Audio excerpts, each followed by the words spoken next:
Hello, I'm Matt. Hi, I'm Alan. And this is Dead Patient Zero. That's right. Zero. Stole my thing. I did. Alright, this week we're going to talk to you guys about the world after the fact. It's happened. Nobody knows why. Nobody knows where it started. Blah, blah, blah. Same crap you hear in every Romero movie, okay? Here's the fact of the situation. Utilities, specifically water and electricity. Depending on where you are in this country, maybe Canada, you may, without direct human intervention, inside of a power plant, should this all go down in a couple of days, only get 12 to 48 hours of usable electricity out of your power grid. And if your area gets overrun and there's time to fix the situation, you may get shut down earlier than that. Intentionally shut down because zombies don't need power. Water is also dependent upon this electricity.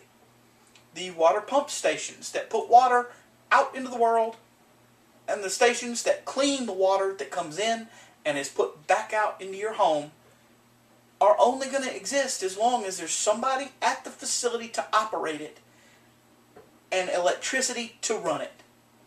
That's all you get, folks. That's why it's important to stockpile. It's 12 hours to 48 hours. That's not that long. No. Best case scenario, you, like us, live very close to and are serviced by a power system that uses hydroelectric power. Hydroelectric, as I'm sure you're aware, has no end to its fuel source. It uses flowing water. As long as there's a river and a dam, there will be electricity coming out of it. It may overflow, but it ain't going to just randomly shut down. Okay? Unless the inlet gets clogged by zombie bodies. I didn't even think about that till just now. But don't kick them in the water if you kill them. You're looking at 2 weeks tops. Tops. Best case scenario, 2 weeks of power. Now, electricity is not that important. If you live near a large body of water, supplies, storage may not be that big a deal. But water becomes toxic when it becomes infected. You can't just drink water out of a stagnant pool. You can't just set a bucket up outside and expect it to rain enough to fill your bucket enough to water 5 or 6 people. It ain't going to work. It's not going to work. You know, you need to be prepared for that eventuality. And to that end, I believe you have something to say on the subject. Well, you know, the CDC has excellent concepts and ideas for alternate water sources inside and outside of your home. Now, just in case you're not aware, CDC is the Center for Disease Control, located, conveniently enough, right near here in Atlanta. Yeah, and I'm not going to read the whole thing, but I am going to point out that the CDC has very good information on basic survival and tools needed to get through something without water and electricity and how to do that. There will be a link posted right here for you to click on so that you can gather this information for yourself. And we'll probably go over more information from them as time goes by in case you're just too lazy to do it. Yeah, we'll probably make a couple of episodes because they really do have some good and useful information, specifically about emergency preparedness in situations other than zombies. Yeah, of course. In any situation, they give you a good rundown of how to make plans and what to do in family and single situations and to fortify yourself. They have little emergency preparedness in you articles with steps such as get a kit, make a plan, and be informed on what you need to do. I think those are some good things they do. Absolutely. And I really like the fact that they do that.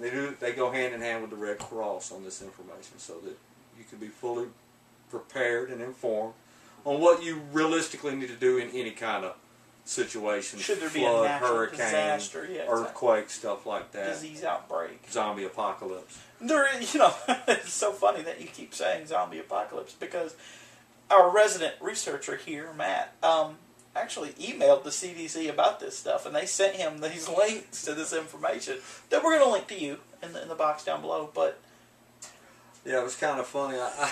this is good. I sent the CDC an email and asked them for any information on any kind of clinical diseases and what to do that might reanimate a human body, and I was scared for a couple of days because I mean, go to the source. Something like that doesn't really go unnoticed, and but they finally emailed me back. They were very nice. He kept asking me, "Were there any black SUVs outside here earlier?" No. Yeah, because the CDC, they don't send the police. They just come and drag you out. You're gone. You disappear. Hazmat suits and crap. What are these test tubes? Ketchup, I swear. But they did email me back, and they I don't know why you keep ketchup in test tubes.